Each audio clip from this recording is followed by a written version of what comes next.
Hello friends, అందరికీ welcome back to our channel అండి. ఎలా ఉన్నారు మీరంతా? ఈరోజు వీడియోలో అయితే ఎండతో పని లేకుండా ప్రిపేర్ చేసుకునే సగ్గుబియ్యం వడియాలు అయితే షేర్ చేశానండి. ఇంట్లోనే ఫ్యాన్ కింద మనం ఈజీగా ఈ వడియాలు అనేవి ప్రిపేర్ చేసుకోవచ్చు. పైకి ఎక్కి పెట్టుకోవాల్సిన అవసరం ఏం లేదండి. మనం ఆడుతూ పాడుతూ ఇంట్లో వంట చేసుకుంటున్నో లేదంటే ఇంకేదన్నా వర్క్ చేసుకుంటూ ఈ సగ్గుబియ్యం వడియాలు ఈజీగా ప్రిపేర్ చేసుకోవచ్చు అనమాట. అలాగే దీనికి పెద్దగా కుకింగ్ ప్రాసెస్ కూడా ఏముండదండి. సింపుల్ ఇంగ్రీడియంట్స్ అనమాట. సగ్గుబియ్యం అలాగే నెక్స్ట్ వచ్చేసి వాటిని నానబెట్టి పెట్టుకోవడం, ఇది ఒక్కటే అనమాట.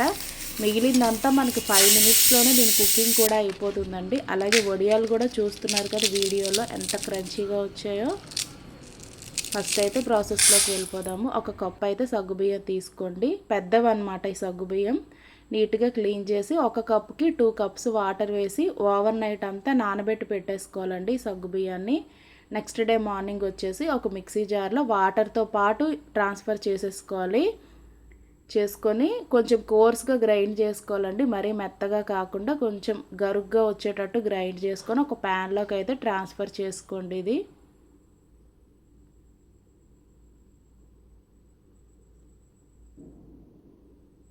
చేసుకొని ఇందులో అయితే 4 కప్స్ వాటర్ యాడ్ చేయాలి. అంటే మనం 1 కప్పు సగ్గుబియ్యం తీసుకున్నాం కదా, నానబెట్టడానికి 2 కప్స్ వాటర్, అలాగే ఇక్కడ మనం దీన్ని మిశ్రమాన్ని డైల్యూట్ చేయడానికి 4 cups water. Totally 1 కప్కి 6 cups water అయితే పడుతుంది అనమాట. 1 కప్ సగ్గుబియ్యానికి 6 కప్స్ వాటర్ అయితే పడుతుంది. సేమ్ కప్తో ఈ వాటర్ పోసుకొని కొంచెం మనం medium flame to SIM adjust చేసుకుంటూ ఉడికించుకోవాలండి. ఒక 10 మినిట్స్ ఉడికించుకుంటే సరిపోతుంది, ఎక్కువ అవసరం లేదు సిమ్లో పెట్టి.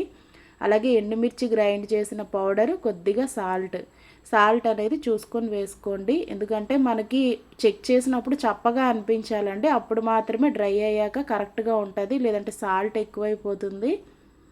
ఇదే స్టేజ్లో జీలకర్ర కూడా యాడ్ చేయాలండి, బట్ క్లిప్ అయితే మిస్ అయింది. ఇదైతే డైనింగ్ టేబుల్ అండి. డైనింగ్ టేబుల్ పైన నేను ఒక క్లాత్ వేసి దానిపైన ఇలా ప్లాస్టిక్ కవర్ వేశాను. ఇప్పుడు ఈ 10 మినిట్స్ అయిన తర్వాత ఈ మిశ్రమం రెడీ అయిపోతుంది. ఇప్పుడు మనం దీన్ని వడియాలుగా పెట్టుకోవడం అండి, అంతే. ఇప్పుడు మనం చల్లారిన తర్వాత పెట్టాం కాబట్టి ప్లాస్టిక్ కవర్ పైన పెట్టాము అనేది ఇష్యూ కాదండి, ఎందుకంటే చల్లబడిపోయింది కాబట్టి ఈ మిశ్రమం అనేది ప్రాబ్లం ఏమి ఉండదు. ఇది నెక్స్ట్ డే మార్నింగ్ అండి. నెక్స్ట్ డే మార్నింగ్కి నీట్గా ఊడొచ్చేస్తాయి అన్నమాట ఆ కవర్ నుంచి. మీకు వీడియోలో చూస్తున్నట్టయితే ఈజీగా ఊడొచ్చేస్తాయి వడియాలన్నీ కూడా, ఎక్కడ అతుక్కోకుండా. ఇప్పుడు ఇవన్నీ ఒక ప్లేట్లోకి అయితే ట్రాన్స్ఫర్ చేసేసుకోండి. చేసుకొని ఇవి మీకు ఎక్కువ రోజులు స్టోర్ ఉండాలి కాబట్టి ఒక 1 or 2 అవర్స్ అయితే మంచి సన్లైట్లో అయితే పెట్టుకోండి కాసేపు. దీనివల్ల ఏంటంటే ఎక్కువ రోజులు స్టోర్ ఉంటాయి. లేదు మీకు అలా కూడా అవ్వదు అనిపిస్తే నెక్స్ట్ డే కూడా కాసేపు అయితే ఫ్యాన్ వేసి వదిలేసేయండి, ప్రాబ్లం ఏం లేదు. పైన పెట్టకపోయినా పర్వాలేదు. నేనైతే ఇంకా నెక్స్ట్ డే ఫ్యాన్ ఏమి యూజ్ చేయకుండా ఇలా పైన అయితే ఒక 2 అవర్స్ అయితే పెట్టానండి సన్లైట్లో, అంతే. చూస్తున్నారు కదా, పర్ఫెక్ట్గా సగ్గుబియ్యం వడియాలు ప్రిపేర్ అయిపోయాయి అన్నమాట. ఇలా మనం ఇంట్లోనే ఈజీగా ఆడుతూ పాడుతూ ప్రిపేర్ చేసుకోవచ్చండి. పైన పెట్టాము, మనం తీరా పెట్టిన తర్వాత వర్షం పడుతుందేమో అని టెన్షన్ ఏమీ లేకుండా ఇలా ఈజీగా ఇంట్లోనే పెట్టుకోవచ్చు. అలాగే మీకు ఇక్కడ ఆయిల్లో కూడా ఫ్రై చేసి చూపిస్తున్నానండి, ఎంత క్రంచీగా వచ్చేది చూడండి. ఆయిల్ కూడా తక్కువగా అబ్జర్వ్ చేసుకుంటాయి అన్నమాట.